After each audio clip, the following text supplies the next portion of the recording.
about the assumptions of microeconomics. So first of all, I will tell you that what is the meaning of assumptions. So here, what do you mean by assumptions? Assumption is what something you don't know. Okay, something you literally don't know.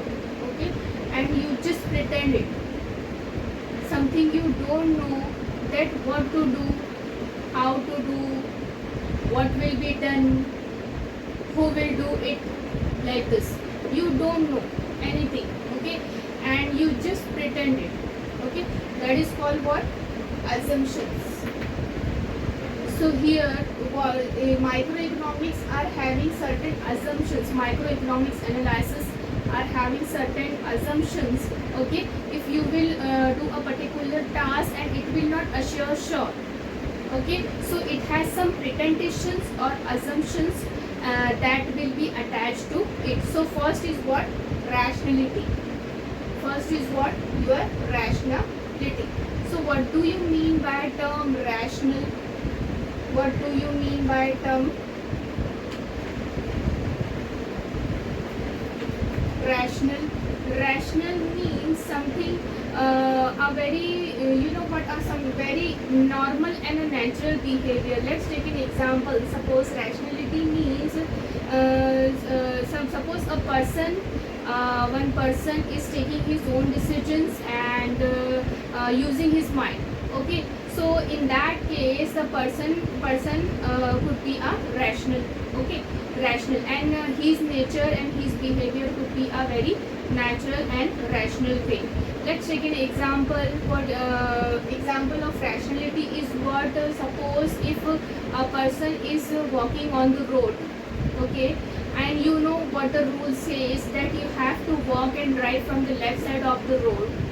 So this is a very, this is a very rational behavior of that person and a very natural behavior of that person. Let's take another example of rationality is what?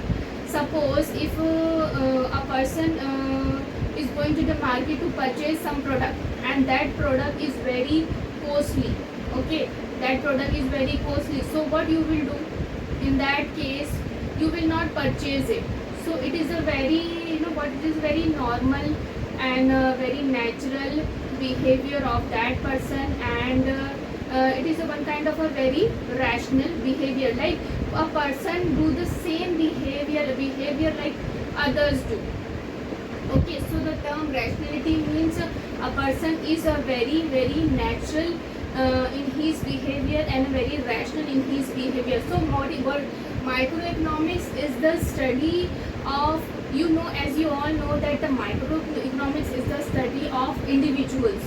So individual means all the individual in the economy are having a rational behavior, okay. All the persons, every individual are having a very rational behavior in the economy, in the microeconomy. So rationality is nothing but if you go to purchase something, purchase a product, and suppose that product is very high in the cost, so you will definitely not buy it, okay, and you will just go for further products who is reasonable for you. So this is a very rational and very natural behavior of a person, okay. So the next assumption of microeconomics is what? Free flow of information. What do you mean by the term free flow and what do you mean by the term assumptions, okay, information, sorry, okay. So what do you mean by information? Information is one kind of a data or one kind of a ideas, okay. So information is what? Information is data. It can be data or it can be ideas, okay.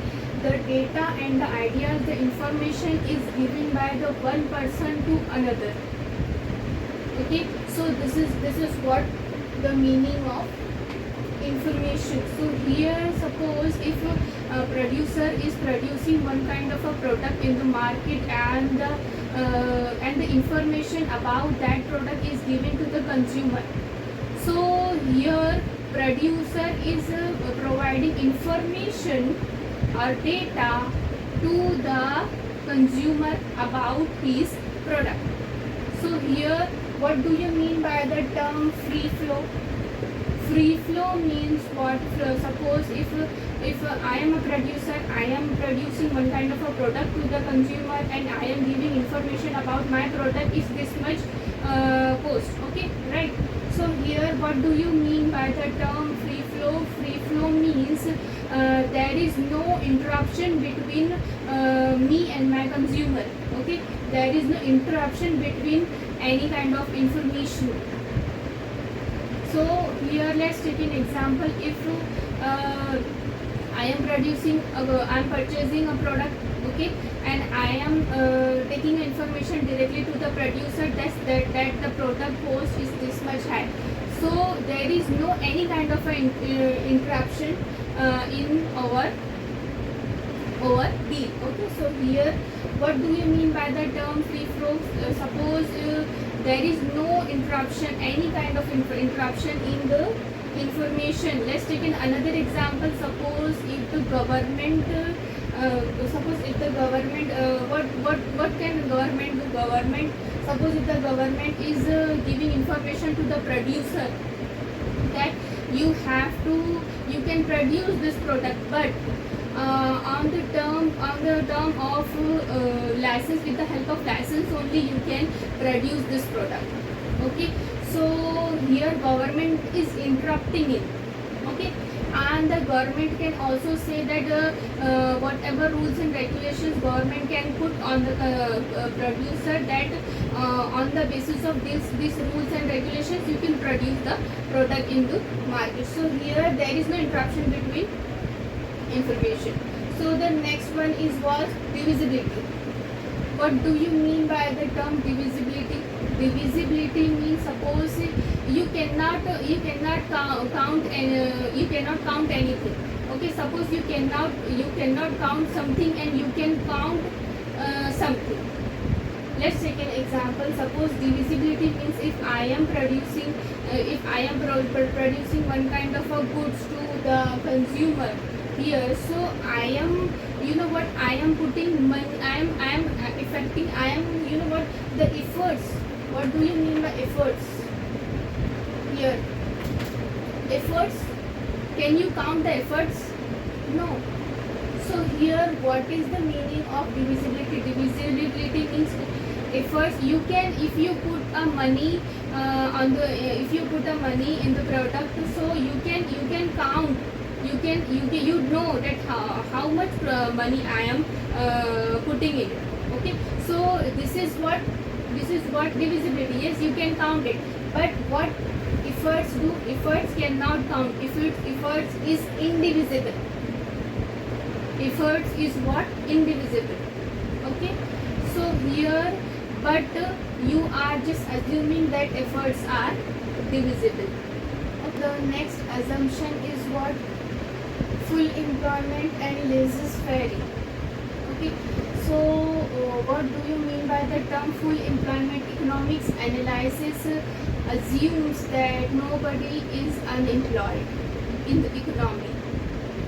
Okay, so here what the economic analysis assume, that nobody is sitting idle. Okay, nobody is sitting unemployed in the economy. Every person are having a big task or a small task, or it can be a larger task and a medium task. Okay, so what microeconomics assume in the full of employment, that nobody is sitting unemployed. Yes, there can be underemployment, but there will not be unemployment. Okay, everybody is employed. Everybody is giving one kind of a task, either it could be a small task, a large task, okay, or a medium task in the economy, but there is no unemployment in the economy and nobody is sitting idle in the economy. Okay, so that is what full employment in the economy. And what do you mean by the term laissez-faire?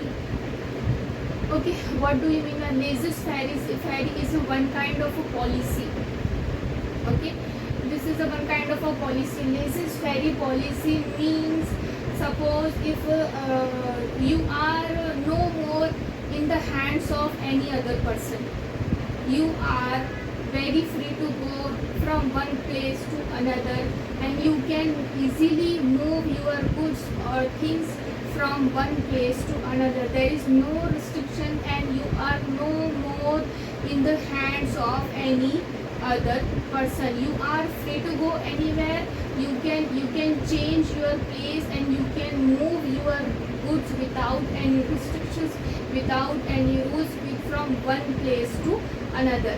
So that is what your next assumption is, what full employment and laissez-faire. Okay, I hope this is clear to you. Okay, the next assumption of microeconomics is ceteris paribus. Okay, so all other things here remaining constant. If you talk about demand and supply, let's take an example. If I am going in the market and purchasing something, so I have there are many factors of consideration.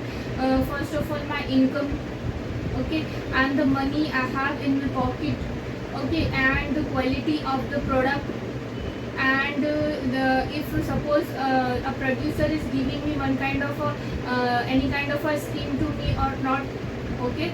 So there are many factors, if the product is available or not, okay. So there are many factors that affect my demand. But if you talk about only demand and supply, only one factor is affecting, that is called what? Price. Only price. Price plays a major role if you talk about the demand and supply. Okay, so only the price factor is a very major role. If you suppose if the price rise, if the price is very high, obviously your demand will be go down. Okay, and the demand and the price will be low, so your demand will push up. So here there is an inverse relationship between price and demand and other things remaining constant. Only the price is playing a major role in the